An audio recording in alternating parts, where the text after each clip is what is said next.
أعوذ بالله من الشيطان الرجيم ولما جاءت رسلنا لوطا سيء بهم وضاق بهم ذرعا وقال هذا يوم عسيب وجاءه قومه يهرعون إليه ومن قبل كانوا يعملون السيئات قال يا قوم هؤلاء بناتي كن أطهر لكم فاتقوا الله ولا تخزوني في ضيفي أليس منكم رجل رشيد قال لقد علمت ما لنا في بناتك من حق وإنك لتعلم ما نريد قال لو أن لي بكم قوة أو آوي إلى ركن شديد قالوا يا لوط إنا رسل ربك لن يصلوا إليك فأسر بأهلك بقطع من الليل ولا يلتفت منكم أحد إلا امرأتك إنه مصيبها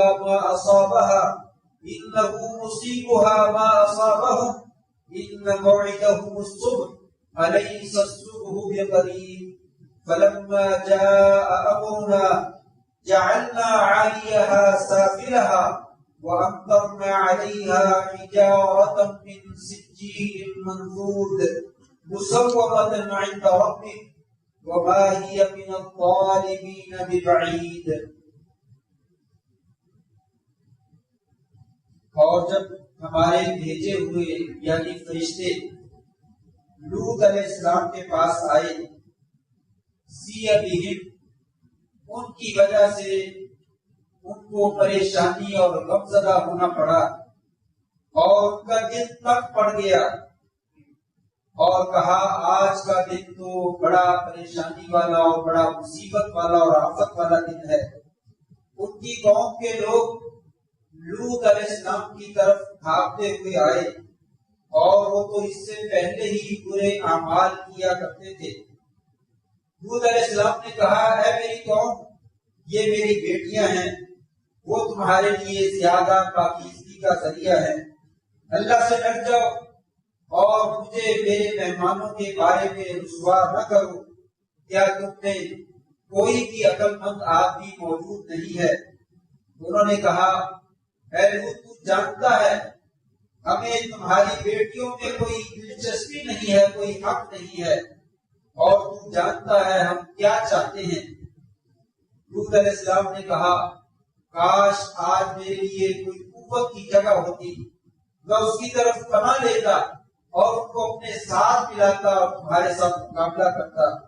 انہوں نے کہا یعنی فرشتوں نے اے لوط علیہ السلام آپ پریشان مت ہوئیے انا رسول ربک ہم تو آپ کے رب کے بھیجے ہوئے فرشتے ہیں. یہ کسی بھی صورت میں آپ تک نہیں پہنچ سکتے. آپ اپنے گھر والوں کو رات کے ایک حصے میں لے کر چل نکلیے اور پیچھے مڑ کر نہ دیکھیے. تم میں سے کوئی بھی پیچھے مڑ کر نہ دیکھے سوائے آپ کی بیوی کے. یقیناً اس کو وہی عذاب پہنچنے والا ہے جو ان لوگوں کو پہنچے گا. یقیناً ان کا وعدہ صبح کے وقت کا ہے. کیا صبح کا وقت جو ہے وہ قریب نہیں ہے؟ جب پھر ہمارا حکم آ گیا ہم نے اس کے اوپر والے حصے کو نیچے والے حصے میں کر دیا اور ان کے اوپر طے بطے نوکدار پتھروں کی بارش برسا دی جو کہ نشان زدہ تھے تیرے رب کی جانب سے اور وہ پتھر ظالموں سے کوئی دور نہ تھے. یا اے مشرکین مکہ وہ قومیں جن کے اوپر عذاب نازل ہوا یعنی لوط علیہ السلام کی قوم وہ قوم تو تم سے کوئی زیادہ دور نہیں ہے ابھی قریب ہی میں تو وہ گزری ہے تو تم عبرت حاصل کیوں نہیں کرتے. محترم سامعین حضرات آج کی عزت کے لائق بزرگوں اور دوستوں بھائیوں معززان ماؤں اور بہنوں پچھلے خطبہ جمعۃ المبارک میں نے انسان کی تخلیق کے بارے میں ذکر کیا تھا کہ اللہ تبارک و تعالیٰ نے مختلف زمین کے خطوں سے مٹی کو لے کر اسے ڈھونڈ کر اور مختلف حالات میں گزارنے کے بعد حضرت آدم علیہ السلام کو اپنے ہاتھ سے بنایا اور پھر اپنا حکم یعنی اپنی روح اللہ تبارک و تعالیٰ نے آدم علیہ السلام کے جسم میں ڈالی اور اسے انسان بنایا. حالانکہ اس سے قبل فرشتوں نے یہ کہا تھا اے اللہ تو زمین پہ انسان بنانا چاہتا ہے جو فساد کرے گا, خون خرابہ کرے گا, معاشرے کے اندر تباہی اور بربادی کو لے کر آئے گا. اللہ تبارک و تعالیٰ نے فرمایا تھا انی اعلم ما لا تعلم, مجھے اس چیز کا پتہ ہے جس کا تمہیں پتہ نہیں. بہرحال قصہ مختصر, اللہ تبارک و تعالیٰ نے ساری کائنات کو کن کہہ کے پیدا فرمایا, آدم علیہ السلام کو اپنے ہاتھ سے بنایا. اور وہ انسان خوبصورت کیوں نہیں ہوگا جس کائنات کو خوبصورت دینے والا, کائنات کو رنگ دینے والا, اس کو خوبصورت بنانے والا وہ اللہ تبارک و تعالیٰ جس نے اس پوری کائنات کی رنگینیوں کو حسن دیا ہے, وہ اللہ تبارک و تعالیٰ جب کسی چیز کو اپنے ہاتھ سے بنائیں گے تو وہ خوبصورت کیوں نہیں ہوتی. یہی وجہ ہے کہ قرآن مجید میں کئی جگہ پر اللہ تبارک و تعالیٰ نے انسان کی تخلیق کا ذکر فرمایا ہے, اس کی تخلیق کا ذکر فرمایا ہے. اور بالخصوص 30ویں پارے کی ایک سورت میں اللہ کریم نے 4 قسمیں اٹھانے کے بعد کہا والتین والزیتون وطور سینین وہذا البلد الامین, مجھے انجیل کی قسم ہے, مجھے زیتون کی قسم ہے, مجھے طور سینا کی قسم ہے, مجھے اس پاکیزہ شہر مکہ مکرمہ کی قسم ہے. کس بات کے اوپر قسم کھائی جا رہی ہے؟ لقد خلقنا الانسان فی احسن تقویم, ہم نے انسان کو بڑی شاندار شکل میں پیدا کیا, بڑے عمدہ ڈھانچے میں پیدا کیا. اس کا قد کاٹ, اس کا قالب, اس کا ڈیل ڈول ہم نے سارا کا سارا انتہائی متوازن رکھا ہے. اگر اس کے اعضاء کو دیکھا جائے تو ہر عضو دوسرے سے زیادہ خوبصورت نظر آتا ہے. اس کے جسم کو دیکھا جائے تو دوسری مخلوقات سے اس کا جسم جو ہے وہ نمایاں بہترین نظر آتا ہے. اس کے چہرے میں دیکھا جائے تو ساری کائنات سے اس کا چہرہ منور جو ہے وہ نظر آتا ہے. اور چلنے میں دیکھا جائے تو دنیا میں اللہ تعالیٰ نے جتنے بھی حیوانات پیدا کیے زمین پہ رینگتے ہیں یا اپنی 4 ٹانگوں سے دوڑتے ہیں. 2 ٹانگوں کے اوپر اعتماد کے ساتھ کھڑا ہو کر کوئی جانور چلتا ہوا نظر نہیں آتا اور وہ اپنا توازن صحیح معنوں میں برقرار نہیں رکھ پاتا ہے.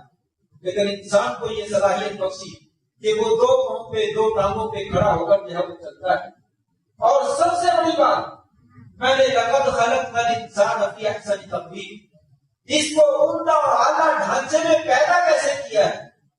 اس کے اندر ایک چھوٹا سا آلہ, ایک چھوٹی سی مشینری فٹ کی ہے جو کائنات میں کسی دوسرے کے اندر فٹ نہیں کی, جسے عقل جو ہے وہ کہا جاتا ہے. یہ وہ عقل ہے جس کی بنا پر انسان حیوان سے ممتاز ہو جاتا ہے. وگرنہ قوت کے اعتبار سے شیر اور چیتا انسان سے کہیں زیادہ مضبوط جانور ہیں, اور قد کاٹ کے اعتبار سے دوسرے جنگلوں کے جانور تو کیا ہاتھی اور اونٹ جو ہے وہ نمایاں طور پر انسان سے اونچے اور بلند نظر آتے ہیں. اور تیز رفتاری میں دوسرے جانور انسان سے کہیں زیادہ تیز رفتار نظر آتے ہیں. لیکن انسان کو اللہ تبارک و تعالیٰ نے عقل, شعور دیا جس کی وجہ سے اسے اشرف المخلوقات قرار دیا ہے کہ انسان کو میں نے بڑا بہترین بنایا, ساری کائنات سے عمدہ اور اعلیٰ بنایا. لوگوں میں قسمیں اٹھا کے کہتا ہوں اس کو میں نے اعلیٰ بنایا, اس کو میں نے افضل بنایا. اور اس کی افضلیت اس وقت اور زیادہ بڑھ جاتی ہے جس وقت یہ اپنی عقل کو استعمال کرتا ہے, اپنی عقل کو استعمال میں لاتا ہے اور پہچانتا ہے کہ مجھے پیدا کرنے والا ہے کون, اس ساری کائنات کو بنانے والا کون ہے. کیا میں خود مختار ہوں یا میں کسی کا غلام ہوں یا کسی کا بندہ ہوں؟ جب یہ اپنے مالک کو پہچان لیتا ہے, اپنی پیشانی کو, اپنے منہ کو, اپنے چہرے اپنے مالک کے سامنے جھکا دیتا ہے، وہ مالک خوش ہو جاتا ہے اور فرشتوں کو پکار پکار کر کہتا ہے انی اعلم ما لا تعلمون۔ فرشتوں یہ دیکھو، یہ وہی انسان ہے جس کے بارے میں تم کہتے تھے یہ خون خرابہ کرے گا، یہ فتنہ فساد کرے گا، یہ دنیا کو تباہی اور بربادی میں مبتلا کر دے گا۔ یہ دیکھو اس نے اپنے رب کو پہچانا اور اپنے رب کی آواز کے اوپر اپنی پیشانی کو مٹی میں ملا دیا ہے، اپنے جسم کو جھکا ڈالا ہے، اپنی خواہشات کو، ساری چیزوں کو ایک طرف رکھ کر اپنے رب کی آواز میں لبیک کہتے ہوئے ساری دنیا کو اپنے پاؤں کی ڈوک کے نیچے بیٹھ دیا۔ وہ اللہ تبارک و تعالیٰ وہ اس قدر خوش ہوتا ہے کہ یہ انسان میری مان کر میری طرف آ گیا ہے، میرا بن گیا ہے، میں نے اسے بنایا تھا اور میں نے اسے عقل دی تھی اور اس کی عقل کو جو ہے وہ استعمال کر دیا۔ اللہ کریم نے بعض مفسرین نے لکھا ہے اس سورت کی تفسیر کے اندر کہ زیتون کی، جیل کی اور پورے سینا کی اور مکہ مکرمہ کی اللہ نے جو قسمیں اٹھائی ہیں اس کا مقصد یہ کہ جہاں پہ انجیل پایا جاتا ہے، جہاں پہ زیتون پایا جاتا ہے، جہاں پہ پورے سینا پایا جاتا ہے، جہاں پہ مکہ مکرمہ پایا جاتا ہے، لوگوں اگر میرے بنائے ہوئے بہترین انسان کو دیکھنا ہے تو وہاں پہ دیکھو، میرے بنائے ہوئے بہترین انسان کو دیکھنا ہے تو جہاں پہ زیتون زیادہ مقدار میں پیدا ہوتا ہے، جہاں پہ انجیل زیادہ مقدار میں پیدا ہوتا ہے، جہاں پہ پورے سینا پایا جاتا ہے، جہاں پہ مکہ مکرمہ پایا جاتا ہے، وہاں پہ دیکھو میرا سیمپل، میرا عظیم تخلیق کا شاہکار بہترین انسان وہاں پہ دیکھو۔ زیتون اور انجیل شام کے علاقوں میں پائے جاتے ہیں اور اللہ کے بھیجے ہوئے بہترین انبیاء شام کے علاقے میں مبعوث ہوئے۔ پورے سیلاب میں موسیٰ علیہ السلام کو وحی دی گئی اور مکہ مکرمہ میں محمد رسول اللہ صلی اللہ علیہ وسلم کو نبوت سے سرفراز فرمایا گیا۔ اللہ نے فرمایا لوگوں تمہیں یقین نہیں آتا کہ میں نے انسان کو بہترین بنایا ہے؟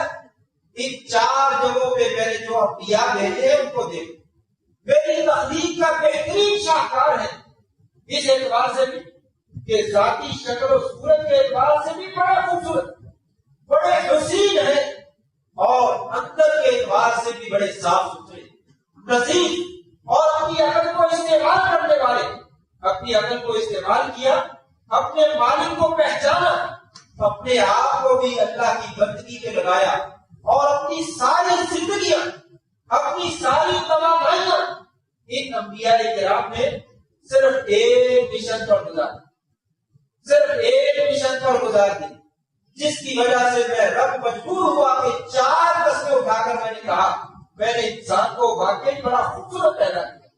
ان کا مشن کیا تھا؟ اخراج العباد من عبادت العباد الى رب العباد، کائنات کے لوگوں کو بندوں کی پرستش سے نکال کر ایک اللہ وحدہ لا شریک کی عبادت کے اوپر لگانا، یہ ان کا مشن۔ موسیٰ علیہ السلام نے اپنی زندگی کو اسی مشن میں تباہ کیا، لوط علیہ السلام، ابراہیم علیہ السلام، اسماعیل علیہ السلام، یعقوب علیہ السلام، یوسف علیہ السلام، تمام انبیاء اور محمد رسول اللہ صلی اللہ علیہ وسلم کیسی پاک باز اور شاندار اور عظیم الشان ہستی کہ 4 قبیلے لڑنے والے بڑے بڑے حجر اسود کو کسر کرنے پہ جنگ کرتے ہیں، مارنے مرنے پہ مل جاتے ہیں اور فیصلہ ہوتا ہے کہ جو آدمی سب سے پہلے بیت اللہ میں داخل ہوگا ہم اس سے فیصلہ کروائیں۔ آپ صلی اللہ علیہ وسلم تشریف لاتے ہیں، سب خوش ہو جاتے ہیں، رضینا، ہم راضی ہو گئے، جا صادق والعمید، جو کائنات میں سب سے زیادہ سچا ہے، سب سے زیادہ امانت دار ہے، وہ ہستی آ گئی ہے، اس کو ہم نے اپنا قاضی اور جج نہیں ماننا تو اور اس کو ماننا۔ آپ کو فیصلہ تسلیم کیا اور آپ کے فیصلے کو آپ اپنا وصدقنا کہہ کر تسلیم کیا اور آپ کے فیصلے پر راضی اور خوش ہو گئے۔ لیکن وہی محمد کریم صلی اللہ علیہ وسلم کوہ صفا کے اوپر چڑھ کر کہتے ہیں لوگوں ایک اللہ وحدہ لا شریک ساری کائنات کا خالق و مالک ہے، اس کی عبادت کرو، اس کے علاوہ جتنے بھی معبودان باطنہ ہیں انہیں ترک کرو، انہیں چھوڑ دو۔ یہ وہی کلمہ تھا جس کی وجہ سے آپ کو صادق اور امین کہنے والے، آپ کو اپنا جج اور قاضی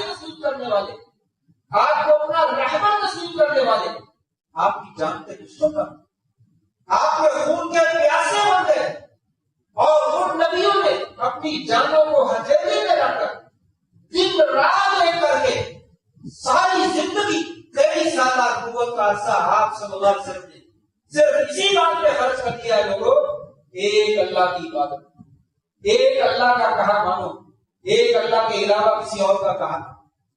لوگوں کسی حجر کی پوجا نہ کرو، کسی شجر کی پوجا نہ کرو، کسی قبر کی پوجا نہ کرو، کسی دربار یا مزار کی پرستش نہ کرو، کسی مورتی کی، کسی مجسمے کی عبادت نہ کرو۔ لوگوں اپنے نفس کی عبادت نہ کرو، لوگوں اپنے شیطان کی عبادت نہ کرو۔ ایک اللہ وحدہ لا شریک کی ذات ہے جو صرف اور صرف عبادت کے لائق ہے اور بندگی کے لائق اسی کی بندگی ہے۔ بندے تو بندہ ہے، تو اللہ کا بندہ بن جا۔ اس کے اوپر آپ نے 23 برس جو ہے وہ برس کیے، صرف کیے، اور اللہ تعالیٰ نے فرمایا لقد خلقنا الانسان فی احسن تقویم۔ یہ انسان جو ہے بڑا شاندار ہے، بڑا بہترین ہے، بڑا عمدہ ہے۔ لیکن اگلی آیت میں اللہ تعالیٰ نے کیا فرمایا؟ ثم رددناہ اسفل سافلین، ثم رددناہ اسفل سافلین، ہم نے پھر اس کو نیچوں سے نیچا کر دیا، ذلیل کر دیا، گہرائی میں اور پستی میں پھینک دیا، آسمان کی بلندیوں سے اتار کر زمین کی گہرائیوں میں گرا دیا، اور بعض مفسرین نے ترجمہ کیا جہنم کی گہرائیوں میں لگا دیا۔ کیوں؟ ہم نے خود اس کو بڑا بہترین بنایا اور پھر اس کو ذلیل کیوں کر دیا، اسفل السافلین میں کیوں گرا دیا، جہنم کے گڑھوں میں کیوں گرا دیا؟ کہا اس لیے گرا دیا ہم نے اس کو عقل دی، شعور دیا تھا، یہ اپنی عقل کے ذریعے سے جانوروں سے ممتاز تھا، یہ اپنے آپ میں اور جانوروں میں اس عقل کے ذریعے سے فرق کرتا تھا۔ لیکن افسوس دنیا کے معاملے میں تو اس نے اپنی عقل کو بڑا خرچ کیا، دنیا میں یہ پنکھا بنا دیا، یہ لائٹ بنا دی، یہ بجلی بنا دی، یہ اے سی بنا دی، یہ ٹائلیں بنا دی، یہ بہترین بلڈنگیں بنا دی، ہم تو رفت کے بہترین ذرائع بنا دیے، ہوائی جہاز بنا دیے، اور موبائل کی شکل میں پوری دنیا کو ایک موبائل کے اندر سمیٹ کر بندے کے ہاتھ میں پکڑا دیا، جہاں چاہتا ہے، جس وقت چاہتا ہے، جو دیکھنا چاہتا ہے دیکھ لیتا ہے، اور جہاں تک اپنی آواز پہنچانا چاہتا ہے اپنی آواز پہنچا دیتا ہے، جہاں پہ مدد کرنا چاہتا ہے مدد پہنچا دیتا ہے، جہاں سے مدد لینا چاہے مدد دے سکتا ہے۔ ساری دنیا کو اس نے جو ہے وہ ایک مٹھی کے اندر بند کر اتنی عقل کو استعمال کیا، بڑی اچھی بات ہے، لیکن جہاں پہ عقل کو استعمال کرنے کی ضرورت تھی کہ اپنے مالک کو پہچانتا، اپنے خالق کو پہچانتا، اپنے رب کو پہچانتا، وہاں پہ اس کی عقل جواب دی، وہاں پہ اس کو اپنا رب نظر آیا تو قبر کی مٹی کی ڈھیری میں رب نظر آنے، اس کو درخت کے اندر رب نظر آنے لگا، اس کو گائے اور بھینس کے اندر نعوذ باللہ من ذالک جو ہے وہ رب نظر آنے لگا، اس کو طرح طرح کے جانوروں میں رب نظر آنے لگا، اسے مورتیوں میں رب نظر آنے لگا، یہ کالی بلی سے ڈرنے لگا، کالے کتے سے ڈرنے لگا۔ جب اس نے اپنی عقل کو ضائع کر دیا اور اپنے رب کو نہیں پہچان سکا، ویسے تو کہتا ہے کہ میں آسمان پہ پہنچ چکا ہوں، چاند پہ پہنچ چکا ہوں، ہم نے فلاں سیارہ فتح کر لیا اور فلاں فتح کر لیا اور فلاں فتح کر لیا، وہاں پہ ڈیرے ڈال دیے ہیں، لیکن رب کو پہچاننے کی باری آئی تو اس کی بات مانی، اس کی عقل ہی جواب دے، اس کی عقل ہی سے جواب ہے۔ جب اس کی عقل نے جواب دے دیا، ہم نے کہا یہ تو پھر اولئک کالانعام بل هم اضل، یہ تو انسان نہیں ہے، یہ جانور ہے، بلکہ جانوروں سے بھی کیا گزرا ہے، ان سے بھی نیچا ہے۔ ثم رددناہ اسفل سافلین، پھر ہم نے اس کو نچلوں سے نچلا کر دیا، ذلیلوں سے ذلیل کر دیا، اور جہنم کے نچلے گڑھوں میں پھینک کر دیا رکھ دیا۔ کیوں؟ جہاں پر استعمال کرنے کی ضرورت سی بات کی، دنیا کے بارے میں اتنی ترقی کر، اس کو کیا کرنا ہے؟ ترقی ایک عارضی چیز ہے، ایک فنا ہونے والی چیز ہے، آج فنا ہوئی، نہ ہوئی تو کل کو ہوئی، پرسوں کو ہوئی تو ختم ہو جائے، لیکن جس مالک نے پیدا کیا ہے اس مالک کے پاس جانا ہے دوبارہ، اسی طرح مٹی میں مل کر ریزہ ریزہ ہو کر اور دوبارہ پیدا ہو کر اسی طرح بغیر خطروں کے جیسے انسان پیدا ہوا تھا اسی حالت میں رب نے کھڑا کر لینا ہے۔ اس کے سامنے جا کر جو ہے وہ کیا جواب دوں گا؟ یا اللہ میں نے بڑی مہارت کی، اے سی تو بنا دیا، لیکن ساری زندگی تجھے تلاشی نہ کر سکا، ساری زندگی تجھے پتہ پہچان نہ سکا، یہ پہاڑ کس نے بنائے ہیں، یہ دریا کس نے بنائے ہیں، یہ آسمان کس نے بنایا ہے، یہ زمین کس نے بنائی ہے، یہ موت اور زندگی کا مالک کون ہے، یہ انسان کے نفس کا مالک کون ہے۔ میں تو دنیا میں یہی کہتا رہا کہ آنا میں میرا جسم میری مرضی. میں تو یہی سمجھتا رہا کہ میں خدا ہوں, میں اپنی مرضی سے جو کرنا چاہوں میں کر سکتا ہوں, مجھے کوئی روک نہیں سکتا ہے. اللہ تبارک تعالیٰ فرماتے ہیں ثم رددناہ اسفل سافلین, پھر ہم نے بھی اسے ذلیلوں سے ذلیل کر دیا اور نچلوں سے نچلا کر دیا اور زمین کی پستیوں میں گرا دیا. ایک قوم جس کا میں نے سورہ ہود کی آیات کی روشنی میں شروع میں ترجمہ پیش کیا, ہود علیہ السلام کی قوم, لوط علیہ السلام کی قوم, سورہ ہود میں یہ واقعہ ہے. لوط علیہ السلام کی قوم آپ کو معلوم ہے برائی کے اندر مبتلا تھی. لوط علیہ السلام کے پاس فرشتے نوجوان لڑکوں کی شکل میں ان کے پاس حاضر ہوئے, فرشتے اور پھر لوگوں لڑکے خوبصورت شکلوں میں حاضر ہوئے. قوم کو جو ہی خبر ہوئی لوط علیہ السلام کے پاس نوجوان لڑکے حاضر ہوئے ہیں, وہ بھاگے بھاگے لوط علیہ السلام کے پاس آ گئے. لوط علیہ السلام قوم کے لوگوں کو دیکھ کر پریشان ہو کہ میرے پاس پتہ نہیں اجنبی مہمان کہاں سے آئے ہیں اور یہ ان کو ذلیل کریں گے, رسوا کریں گے, مجھے بھی رسوا کریں گے. فوراً کہا اے میری قوم, یہ قوم کی بیٹیاں, یہ میری بیٹیاں, ساری بیٹیاں یہ تمہارے لیے موجود ہیں, جس سے تمہارا دل چاہتا ہے شادی کرو, اپنی حاجت کو پورا کرو, لیکن یہ میرے مہمان ہیں, میرے مہمانوں کے بارے میں مجھے ذلیل اور رسوا نہ کرو. قوم کہنے لگی لوط علیہ السلام, آپ کو معلوم ہے بیٹیوں کے بارے میں ہمیں کوئی دلچسپی نہیں ہے. آج کا نوجوان بھی اسی طرح کی بکواسات کرتا ہے. عورتوں میں ہمیں کوئی دلچسپی نہیں ہے, ہمیں تو لڑکوں میں دلچسپی ہے, ہم تو ان لڑکوں کو چاہتے ہیں. لوط علیہ السلام کا دل ٹوٹنے لگا اور کہنے لگے کاش میری کوئی جماعت ہوتی, میرا کوئی مضبوط کنبہ اور قبیلہ ہوتا, میں ان کو ساتھ لے کر تمہارے ساتھ جنگ کرتا اور تمہیں آنند پانی تباہ و برباد کر دیتا. جب فرشتوں نے دیکھا کہ لوط علیہ السلام پریشان ہو رہے ہیں تو فوراً بولے لوط علیہ السلام گھبرانے کی ضرورت نہیں, ہم نوجوان ہیں لیکن نوجوان لڑکے نہیں ہیں, ہم اللہ کے بھیجے ہوئے فرشتے ہیں, یہ آپ کے قریب بھی نہیں پہنچ سکیں, یہ آپ کا کچھ نہیں بگاڑ سکیں گے. آپ گھبرائیے نہیں, آپ ایسا کیجئے رات کے ایک پہلو میں ایک حصے میں اپنے بیوی بچوں کو ساتھ لے کر یہاں سے نکل جائے, اور اس قوم کے اوپر عذاب نازل ہونے والا ہے, ان میں سے کوئی باقی نہیں بچے. سوائے تیری بیوی, پیچھے مڑ کر نہیں دیکھنا, صرف تیری بیوی ہے جو پیچھے مڑ کر دیکھے گی, یہ خائن ہے, لہذا وہ تو نہیں بچے گی, باقی سب بچ جائیں گے تیرے ساتھ. اور پھر اللہ تبارک تعالیٰ فرماتے ہیں جب ہم نے حکم کیا کہ اس قوم کے اوپر عذاب نازل کر دو, کیوں؟ ان لوگوں نے کہا کہ جسم میرا ہے, میری مرضی. لوط علیہ السلام آپ کی مرضی نہیں چلے گی, ہم جو چاہتے ہیں ہماری وہ خواہش ہے وہ پورا کر دیجیے. اللہ تبارک تعالیٰ فرماتے ہیں جب اس قوم نے کہا کہ ہماری مرضی ہے, خالق کائنات کی تو مرضی نہیں ہے, پھر ہم نے ان کے نچلے حصے کو اٹھا کر اوپر کر دیا اور اوپر والے حصے کو نیچے کر دیا, نیچے والا حصہ اوپر کر دیا اور اوپر والا حصہ نیچے کر دیا, اور اوپر سے آسمان سے پتھروں کی بارش برسا دی اور ساری قوم کو تباہ و برباد کر کے رکھ دیا. کسی کا گوشت کا ٹکڑا وہاں پڑا ہے اور کسی کا وہاں پڑا ہے اور کسی کا وہاں پڑا ہے, ان کے حلیے میں لا کے رکھ دیا, ان کی لاشوں کو ہم نے بسا کر کے رکھ دیا. یہ دل کا انجام ہے ثم رددناہ اسفل سافلین. جب انسان اپنی عقل کو اور شعور کو جہاں پہ اللہ نے استعمال کرنے کا حکم دیا وہاں پہ استعمال نہیں کرتا تو ہم کسی طرح سے ان قوموں کو تباہ و برباد کر دیتے. ایسی قوموں کو دنیا میں نشان عبرت بنا دیتے ہیں جو ہماری بندگی نہیں کرتا, ہمیں نہیں پہچانتا. ہم نے اسے سانسیں دی ہیں, ہم نے اسے رزق دیا ہے, ہم نے اسے زندگی دی ہے, ہم نے اسے مال و دولت دیا ہے, ہم نے اسے زمین میں ہموار کر کے اور پرسکون رہنے کے لیے رہائش دی ہے. ہم نے کون کون سی نعمت کا تذکرہ کرے, کبھی ذرا اور تو کرے انسان. تیرے سامنے ایک دو نہیں, سینکڑوں نہیں, ہزاروں لاکھوں کروڑوں کی تعداد میں اللہ کی نعمتیں موجود ہیں اور اللہ کے احسانات موجود ہیں جو تجھے خبردار کر رہے ہیں کہ تیرا مالک کوئی اور ہے, تو کدھر کو جا رہا ہے اپنے مالک کو چھوڑ.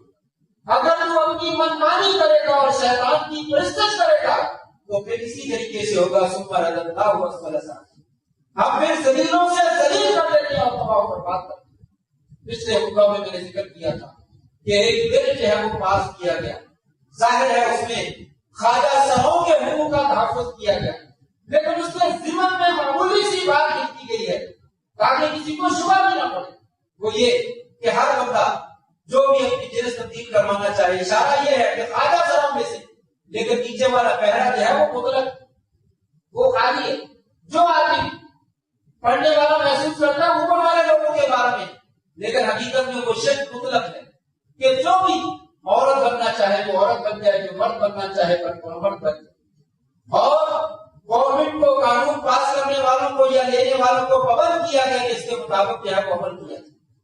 اور میں نے ذکر کیا کہ ریکارڈ میں موجود ہے کہ کچھ لوگوں نے اپنی جنسوں کو تبدیل کروایا، کچھ لوگوں نے اپنی جنسوں کو تبدیل کروایا. اور معاشرے میں اگر گھوم پھر کر دیکھیں تو ایسی خناصیت ذہن رکھنے والے لوگ موجود ہیں، مردوں میں بھی موجود ہے، عورتوں میں بھی موجود ہیں. اگر یہ قانون پاس ہو چکا ہے، اگر سمجھ لیجیے عمل ہوتا ہے، ابھی تو عمل نہیں شروع ہوا، ظاہری طور پر ہمارے سامنے اس کے اثرات نہیں آئے. یہود بہت پہلے سوچتا ہے، 100 سال 200 سال پہلے سوچتا ہے، اس کے نتائج 100 سال 200 سال کے بعد ظاہر ہوتے ہیں.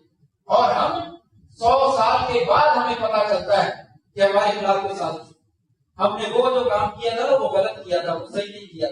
وہ 100 صدی کے بعد ہے، 1 صدی کے بعد پھر ہمیں سمجھ آتی ہو وہ کام تو غلط ہے. ہم کرنے کے بعد سوچتے ہیں، اور وہ کرنے سے 100 سال جو ہے وہ پہلے سوچتے ہیں.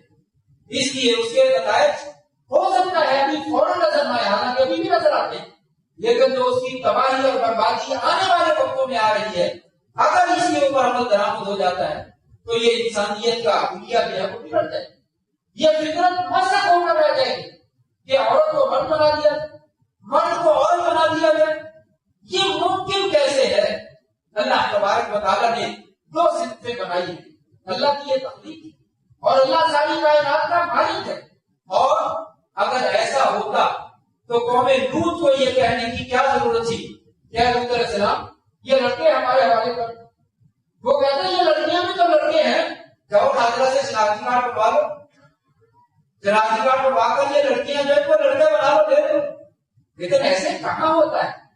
یہ تو بغیرتی کی انتہا ہے، تیوسیت کی انتہا ہے کہ یہ فیصلہ کر دیا جائے یہ لڑکی نہیں لڑکا ہے، اور جبکہ وہ حقیقت میں لڑکی ہے. اور یہ فیصلہ کر دیا جائے یہ لڑکا نہیں لڑکی ہے، بلکہ حقیقت میں وہ لڑکا ہے. اگر ایسا کر دیا جائے تو اس میں 4-5 خرابیاں اس کی طرف میں اشارہ کر کے اپنی بات ختم کرتا ہوں. نمبر 1، اللہ تبارک و تعالیٰ کی تقسیم کا انکار. خالق کائنات جو ہمارا خالق ہے اس نے ہمیں 2 گروہوں میں تقسیم کیا، یہ مرد ہیں یا عورتیں ہیں. ہم گویا کہ اللہ تعالیٰ کی تقسیم کو نہیں مانتے. نمبر 2، اللہ تبارک و تعالیٰ نے جو تخلیق کی ہے، شیطان کے کہنے پر اس تخلیق کو تبدیل کرنے کے اوپر جو ہے وہ لگے ہوئے. یہ شیطان نے کہا تھا وَلَأَمُرَنَّهُمْ فَلَيُغَيِّرُنَّ خَلْقَ اللَّهِ، میں ان کو حکم دوں گا یہ اللہ تبارک و تعالیٰ کی بنائی ہوئی تخلیق کو تبدیل کرے. اور ہم جو ہے وہ لگے ہوئے ہیں کہ مرد کو عورت بنا دو اور عورت کو مرد بنا دو. اس سے بڑی تخلیق کو تبدیلی اور کیا کرنا ہے؟ یہ شیطان کی عبادت ہے، یہ اپنے نفس کی اور اپنے شیطان کی عبادت ہے، جس کے اوپر آسمان سے پتھروں کی بارشیں جو ہے وہ نازل ہوتی. نمبر 3، تیسرے نمبر پر اس سے جو خرابی واقع ہوتی ہے وہ یہ ہے کہ آپ دیکھتے ہیں آج دنیا میں وراثت میں کتنے جھگڑے چلتے ہیں. پہلے ہی وراثت جو ہے وہ مان نہیں ہے، باپ یا ماں بعد میں فوت ہوتے ہیں، گھر میں بیٹے اور بیٹیوں کا اور رشتے داروں کے جھگڑے جو ہے وہ پہلے عروج پہ آتا ہے. حالانکہ اللہ تبارک و تعالیٰ نے وراثت کے معاملات حدیث پاک میں نبی کریم صلی اللہ علیہ وسلم سے بیان نہیں کروائے، بلکہ قرآن مجید میں خود بیان فرمایا. بیٹی کو اتنا حصہ ملنا ہے، بیٹے کو اتنا ملنا ہے، والد کو اتنا ملنا ہے، والدہ کو اتنا ملنا ہے، شوہر کو اتنا ملنا ہے، بیوی کو اتنا ملنا ہے، بھائی کو اتنا ملنا ہے، بہن کو اتنا ملنا ہے. یہ سارے رشتے اور سارے حقوق اللہ تعالیٰ نے وراثت کے خود بیان کر. اگر ہم آج یہ قانون مان لیتے ہیں کہ کیا حرج ہے اگر کوئی آدمی جو ہے وہ عورت بننا چاہے بن جائے، وہ مرد اور عورت جو ہے وہ مرد بننا چاہے بن جائے، نتیجہ کیا نکلے؟ یہ ساری تقسیم جو ہے وہ بیکار، وراثت کی تقسیم بھی بیکار.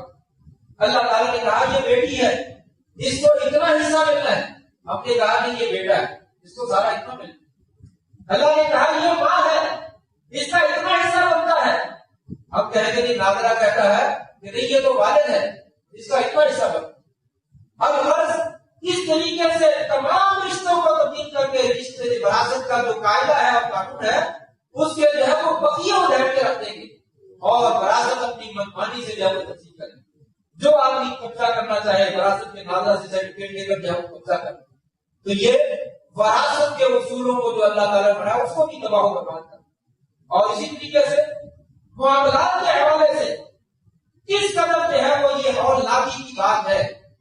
الامان والحفیظ ایسی بات کو سوچ کر خوف آتا ہے. ظاہری طور پر کبھی تو چانس نظر نہیں آتے. ہر کوئی کہے گا یار ایسے کیسے ہو سکتا ہے, لیکن دنیا میں تو ہوتا ہی ایسے رہا ہے. تو وہ کام ہو جاتا ہے جس کا انسان کے لوگوں کو مان بھی نہیں ہوتا, تصور بھی نہیں ہوتا وہ کام جو ہے وہ دنیا کر بیٹھتی ہے. اگر کسی مرد کو عورت کا اور عورت کو مرد کا سرٹیفکیٹ دے دیا کیا ہوگا؟ یہاں مرد بیٹھے ہیں شناختی کارڈ لے کر عورتیں جو ہے وہ یہاں پہ آ کے بیٹھتی. یہاں مرد بیٹھے ہوئے ہیں یہ شناختی کارڈ لے کر نیچے عورتوں کے ہاتھ میں جو ہے شادی کے محفلوں میں اسی طریقے سے جہاں مردوں کی محفلیں ہیں وہاں پہ عورتیں مرد بن کر حاضر ہو جائیں گی اور جہاں پہ عورتوں کی محفلیں وہاں پہ مرد بن کر چلے جائیں گے. جہاں کہیں مسافر خانوں میں ٹوائلٹ بنے ہیں وہاں واش روم میں ہیں, عورتوں کے واش روم میں مرد داخل ہو جائیں گے اور مردوں کے واش روم میں عورتیں داخل ہو جائیں گی. کون کون سے مسئلے کو ذکر کرو, کہاں کہاں جو ہے جا کے یہ خرابی ہوگی. اور سب سے بڑی خرابی اگر کوئی آدمی عورت بن کر وہ کسی مرد سے شادی کر لے تو نتیجہ کیا نکلے گا؟ مرد کی مرد سے شادی ہو جائے, مرد کی مرد سے. اور عورت اسی طریقے سے مرد عورت بن کر جو ہے وہ کسی دوسرے مرد کو عورت کے ساتھ شادی کر لیتی ہے تو عورت کی عورت کے ساتھ جو ہے وہ شادی, مرد کی مرد کے ساتھ اور عورت کی عورت کے ساتھ شادی.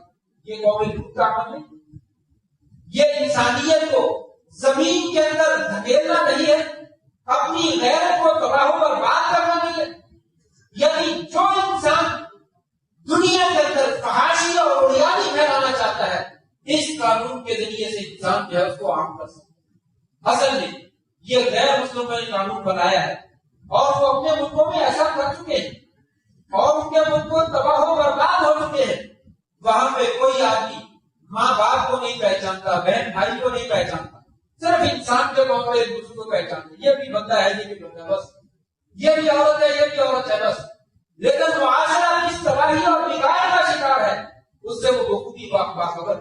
اور وہ دیکھتے ہیں مسلمانوں کا معاشرہ اتنا ستھرا, اتنا پاکیزہ, اتنا بہترین, یہ کیوں بہترین ہے؟ ان سے انتقام لینا چاہتے ہیں, ان سے بدلہ لینا چاہتے ہیں, جس کے لیے اس طرح کی سازشیں کی جاتی ہیں اور ہمیں جو ہے وہ ابھارا جاتا ہے. اور آج آپ نے دیکھا ہے وہاں پہ جو احتجاج ہوتے ہیں, جلوس ہوتے ہیں, جو عورتیں باہر نکل کر احتجاج کرتی ہیں, وہ کیا اسلامی معاشرے میں پاکستان جیسے ملک میں اس کا تصور کیا جا سکتا ہے؟ بینر لگا کر, پوسٹر لگا کر, باہر نکل کر جو وہ احتجاج کرتی ہیں, کل ہم یہ سوچ سکتے تھے کہ پاکستان میں بھی ایسا عورتیں احتجاج کر سکتی ہیں؟ اسی طریقے سے آج ہم یہ سوچتے ہیں کیسے یہ قانون بن سکتا ہے کہ مرد کو عورت بنا دیا جائے, عورت کو مرد بنا دیا جائے. یہ اسی طریقے سے بن سکتا ہے جو ہمارے خواب و خیال میں نہیں ہوتا, وہ چیزیں ہمارے سامنے آ جائیں. بہرحال یہ اللہ تبارک و تعالیٰ کی فطرت کو مسخ کرنا ہے, اللہ تبارک و تعالیٰ کی ربوبیت کو اعلان کرنا ہے اور اس کو چیلنج کرنا ہے.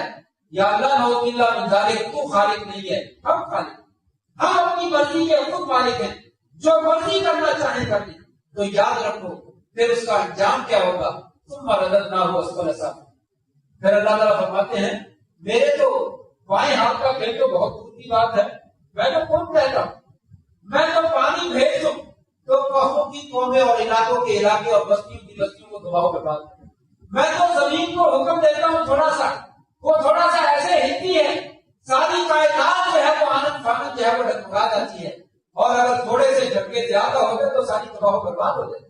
میں تو زمین کے بغیر کھو دیتا ہوں, اوپر والی بستیوں کو نیچے اور نیچے والوں کو اوپر جو ہے کر کے رکھ دیتا ہوں, اس لیے کہ میری بندگی کرنے والے الا الذین آمنوا وعملوا الصالحات, وہ لوگ جو ایمان لانے والے ہیں اور نیک عمل کرنے والے ہیں اور میری بندگی کرنے والے ہیں, وہ ایسے نہیں, وہ اسفل سافلین میں نہیں. وہ اسفل سافلین میں وہی ہیں جو مجھے نہیں مانتے, مجھے چھوڑ دیتے ہیں اور شیطان کی عبادت کرتے ہیں, اپنے نفس کی عبادت کرتے ہیں. اس لیے وہ یاد رکھیں میری پکڑ سے وہ بے خبر نہ ہو, میری پکڑ سے وہ غافل نہ ہو. جب میری پکڑ آ جاتی ہے پھر کسی کو کوئی چھڑا نہیں سکتا. چاہیے اور ضرورت اس بات کی ہے اس کتاب کے ساتھ، قرآن مجید کے ساتھ اپنا تعلق مضبوط کیجیے، اسے پڑھیے، اسے ترجمے کے ساتھ پڑھیے، اسے سمجھ کے پڑھیے۔ اللہ تبارک و تعالیٰ نے اس بات اس کے اندر ایک بات کو کھول کر واضح کر دی۔ لوگوں تمہاری حیثیت کیا ہے، لوگوں میری حیثیت کیا ہے، لوگوں اس کائنات کی حیثیت کیا ہے، لوگوں یہ کہاں سے شروع ہوئی اور اس کو کہاں پہ ختم ہونا ہے، یہ ساری چیزیں اللہ تعالیٰ نے کھول کھول کے بیان کر دی۔ وہی لوگ غفلت میں جاتے ہیں اور غلط فیصلے کرتے ہیں جو اس کتاب کو پس پش ڈال دیتے۔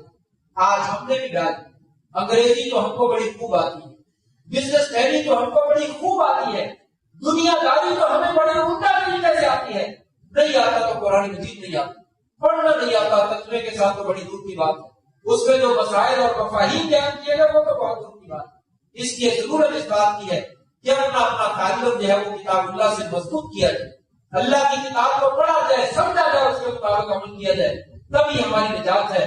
اگر اس کو ہم نے چھوڑے رکھا تو کامیابی ہمارے لیے ممکن نہیں ہوگی۔ اللہ سے دعا ہے اللہ تبارک و تعالیٰ ہمیں واپس پلٹنے کی توفیق نصیب فرمائے، ہمیں صحیح راستہ اور صحیح رہنمائی جو ہے وہ عطا فرما دے، غلط راستے سے اللہ تعالیٰ اور غلط منزل سے ہمیں محفوظ فرما دے۔ وآخر دعوانا الحمدللہ رب العالمین۔